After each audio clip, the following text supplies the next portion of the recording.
તો મિત્રો આ છે ઊંચા કોટડા અને 52 શક્તિપીઠોમાંથી એક આ શક્તિપીઠ છે અને એનો ઇતિહાસ એવી રીતના છે ને કે જસાજી ભીલ નામના વ્યક્તિ હતા મારવાડમાં. મારવાડથી દુકાળ પડ્યો હતો મારવાડમાં, એટલે ત્યાંથી અહીંયા પ્રસ્થાન કરી લીધું હતું પોતાના પરિવારની સાથે. અને પરિવારમાં એને એક સંતાન નહોતું.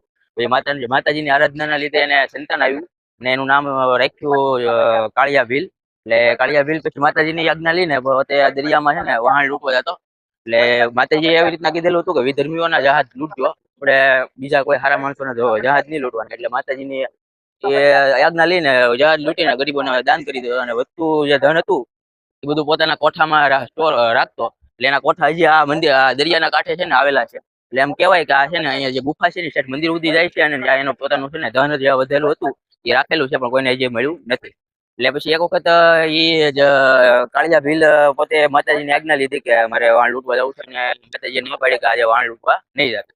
એટલે તોય તે છતાંય પણ એની માતાજીની આજ્ઞા વગર એ પોતે જહાજ લૂંટવા ગયા અને ફિરંગીનું જહાજ હતું અને એ લોકોએ એને પકડી લીધો અને કેદ કરી લીધો. એટલે પછી એ માતાજીને પ્રાર્થના કરી અને માતાજીને પ્રાર્થના કરી એટલે માતાજી આવ્યા પોતે અને પોતે ત્યાંથી છોડાવ્યો એને. પછી માતાજીએ છોડાવ્યા બાદ પછી પોતે અહીંયા મંદિરમાં આવી અને માતાજીની સેવા કરી અને પૂજા કરતો કાળિયો ભીલ પોતે. અને પછી વાણ લૂંટવા જવાનું બંધ કરી દીધું. અને હજી એનો ખજાનો છે ને એ મંદિરની નીચે હજી પણ હયાત છે એવું કહે છે. એટલે એની કોઠીઓ પણ અહીંયા આવેલી છે અંદર, પણ અંદર જે અંદરનો જે રસ્તો છે એ કોઈને ખબર નથી. હજી ધન એનું હતું, એનો ખજાનો હતો એ કોઈને મેળવા નથી.